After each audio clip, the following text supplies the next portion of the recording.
Hello, good morning everyone. I hope you all are fine, fit and you are doing your studies very well. So हम chapter 2 कर रहे थे, that is nutrition in animals. अब nutrition in animals में हम digestive system पे आते हैं. अब next topic is digestive system. Digestive system वो सिस्टम है जिसमें हमारे ऑर्गन्स, बहुत सारे ऑर्गन्स इन्वॉल्व होते हैं that help in the digestion, जो हमें डाइजेस्ट करने में हेल्प करते हैं. कहाँ से स्टार्ट होता है हमारा digestive system? Like this is the forehead, ये नोज हो गई, ये लिप्स हो गए, and this is our buccal cavity. अभी आपको क्लियर हो जाएगा ये क्या है बक्कल कैविटी. और यहाँ से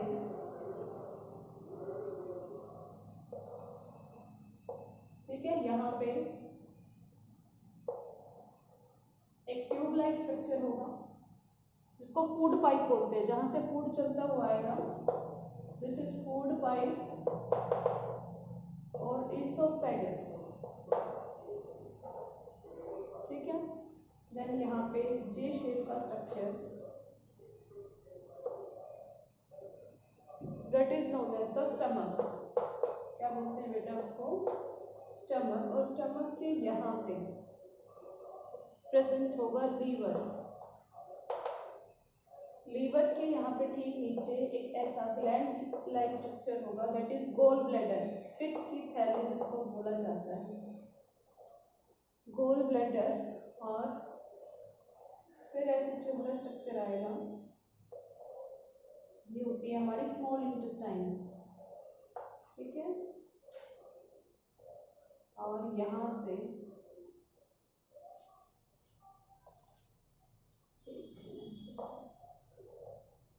और ऐसे स्ट्रक्चर होगा लाइक दिस.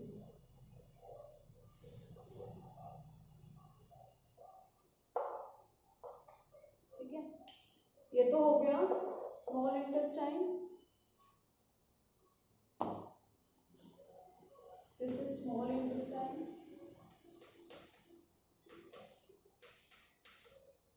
ये लार्ज इंटेस्टाइन. और ये एनस. ठीक है बेटा, ये क्या है? एनस. This is mouth. ये buccal cavity. This is buccal cavity. और ये माउथ से लेके यहाँ तक एनस तक ये पूरा ये स्ट्रक्चर, इसको क्या बोलते हैं बेटा? Alimentary canal. तो डाइजेशन एक्चुअल में कहाँ पे होता है? एलिमेंट्री केनाल में. कहाँ पे होगा बच्चा डाइजेशन? In alimentary canal. और एलिमेंट्री केनाल कहाँ से कहाँ है? It is from mouth to anus. ठीक है. अब सबसे पहले हम स्टेप बाय स्टेप डाइजेशन पढ़ेंगे बेटा. फर्स्ट देखेंगे डाइजेशन यहाँ पे बक्कल कैविटी. फर्स्ट स्टेप क्या होगा? डाइजेशन इन बक्कल कैविटी. Buccal cavity. अब बक्कल कैविटी में क्या क्या है बेटा? टीथ प्रेजेंट है. टीथ का काम क्या होता है? फूड को चर्न करने का, काटने का, उसको ग्राइंड करने का फंक्शन किसका है? टीथ का. ठीक है. देन यहाँ पे टंग है. टंग सलाइवा को फूड के साथ मिक्सअप करवा देती है.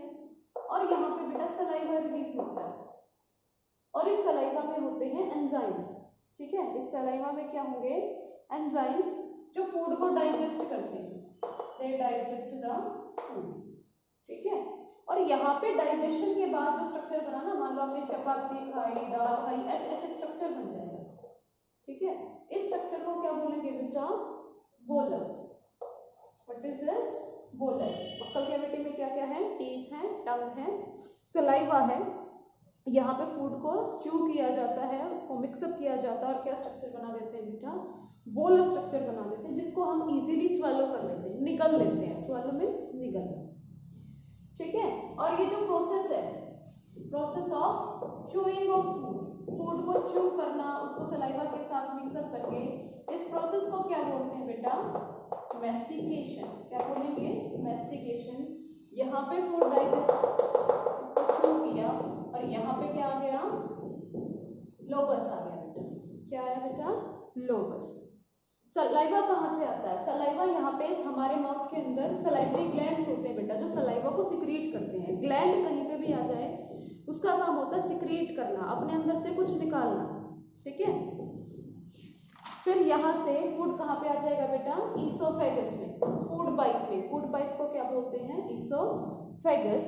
अब ये कैसा है? ये मस्कुलर स्ट्रक्चर है, मसल का बना हुआ। और मसल क्या कर सकती है? इट कैन ऐसे कॉन्ट्रैक्ट कर सकती है, रिलैक्स करेगी। Contract, relax. मसल्स क्या करती है बेटा? कॉन्ट्रैक्ट और रिलैक्स। तो बक्कल कैविटी के बाद नेक्स्ट फूड कहाँ पे जाएगा बेटा? ईसोफेगस में, ठीक है। ईसोफेगस में अब फूड क्या होगा? ऐसे है, ये फूड यहाँ पे फंसा हुआ है, यहाँ की मसल्स क्या करेंगी? इसको कॉन्ट्रैक्ट करेंगी, ऐसे कॉन्ट्रैक्ट करेंगी, ये फिर नीचे आ जाएगा, तो ये वाले मसल्स रिलैक्स कर जाएंगी। पहले कॉन्ट्रैक्ट करेंगी, खाना नीचे चला जाएगा, फिर रिलैक्स कर जाएंगी। अब ये खाना यहाँ पे आ गया, फिर यहाँ से मसल्स कॉन्ट्रैक्ट करेंगी और देन रिलैक्स। ऐसे ये जो कॉन्ट्रैक्शन रिलैक्सेशन हमारी जो फूड पाइप में होती रहती है, इसको क्या बोलते हैं बेटा? पेरिस्टालसिस। पेरिस्टालसिस, ठीक है। इस प्रोसेस को क्या बोलेंगे? पेरिस्टालसिस। फिर यहाँ से खाना किसके अंदर आ जाएगा बेटा? स्टमक में, ठीक है। कहाँ पे पहुंचेगा? स्टमक में। स्टमक में क्या होता है बेटा? एक तो एसिड बनता है, ये जो स्टमक है ना, स्टमक की वॉल क्या रिलीज करेगी? Digestive juice. क्या रिलीज होगा बच्चा? Digestive juice. ये डाइजेस्टिव जूस क्या करता है? इसके अंदर क्या क्या होगा? इसके अंदर होगा हाइड्रोक्लोरिक एसिड। हाइड्रोक्लोरिक एसिड, ये हाइड्रोक्लोरिक एसिड जो हमारे फूड में जर्म्स होते हैं ना, माइक्रोब्स, जर्म्स, उनको किल कर देता है। It will kill the germs that are present in our food. और प्रोटीन को डाइजेस्ट, मान लो तुमने दाल खाई है ना, तो दाल में प्रोटीन होता है, दूध में प्रोटीन होता है, तो प्रोटीन को डाइजेस्ट करने का, प्रोटीन को तोड़ने का काम किसका है बेटा? ये डाइजेस्टिव जूस का। इट हेल्प इन स्टमक, किसमें हेल्प करेगा? प्रोटीन डाइजेशन, ठीक है। फिर यहाँ से एक रिलीज होती है म्यूकस, ठीक है। यहाँ पे रिलीज हो रहा है म्यूकस। म्यूकस क्या करता है? अब हमारे पेट में एसिड बन रहा है ना, तो एसिड से हमारी स्टमक की वॉल को बचा के रखना। कहीं ये एसिड हमारी स्टमक की वॉल को ही डिग्रेड ना कर दे, तो उससे बचा के रखने का काम किसका है बेटा? म्यूकस का। It will protect the stomach from harmful effect of acid. अब ये आधा अधूरा डाइजेशन हो गया। पहले तो फूड थोड़ा बहुत यहाँ पे डाइजेस्ट हुआ, फिर लोबस बन गया, फिर स्टमक में डाइजेस्ट हुए, प्रोटीन डाइजेस्ट हुए। अब ये जो सेमी डाइजेस्टेड फूड है बेटा, आधा अधूरा डाइजेस्टेड फूड है, सेमी डाइजेस्टेड फूड, इसको क्या बोलते हैं बेटा? काइम। क्या बोलेंगे? काइम। ये काइम अब कहाँ पे पहुंचेगा फिर स्टमक से? यहाँ पे स्मॉल इंटेस्टाइन में। कहाँ पे आ जाएगा बेटा? Small intestine. स्मॉल इंटेस्टाइन में बेटा डाइजेशन कंप्लीट हो जाता है। जो हमने खाना खाया, हम कुछ भी खा रहे हैं, प्रोटीन, फैट, वो सब कंप्लीटली डाइजेस्ट हो जाएंगे स्मॉल इंटेस्टाइन में। लेकिन अब ये लीवर का क्या फंक्शन है? ठीक है, ये लीवर क्या करता है? तो लीवर बेटा हमारी बॉडी की सबसे बड़ी ग्लैंड है। ग्लैंड का काम कुछ सिक्रीट करना, ठीक है। तो it is the largest gland of our body, सबसे बड़ी ग्लैंड है लीवर। ये क्या करता है बेटा? ये क्या सिक्रीट करता है? बाइल्स, ठीक है। बाइल सॉल्ट रिलीज करते हैं, बाइल्स को रिलीज करता है, ये बाइल सॉल्ट रिलीज कर देगा। रिलीज करके और इसको स्टोर कहाँ पे करेगा? गॉल ब्लैडर में। ये गॉल ब्लैडर है ना लीवर के नीचे, बनाएगा लीवर बाइल सॉल्ट को, but it is stored in gall bladder.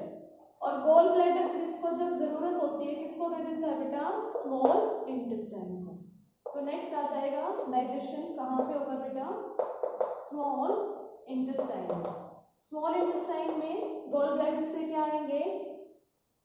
Bile salt, और ये बाइल सॉल्ट क्या करेंगे? They help in the digestion of food बेटा, ठीक है। देन यहाँ पे एक लीफ लाइक स्ट्रक्चर होता है बेटा, लाइक दिस, उसको बोलते हैं पैनक्रियाज।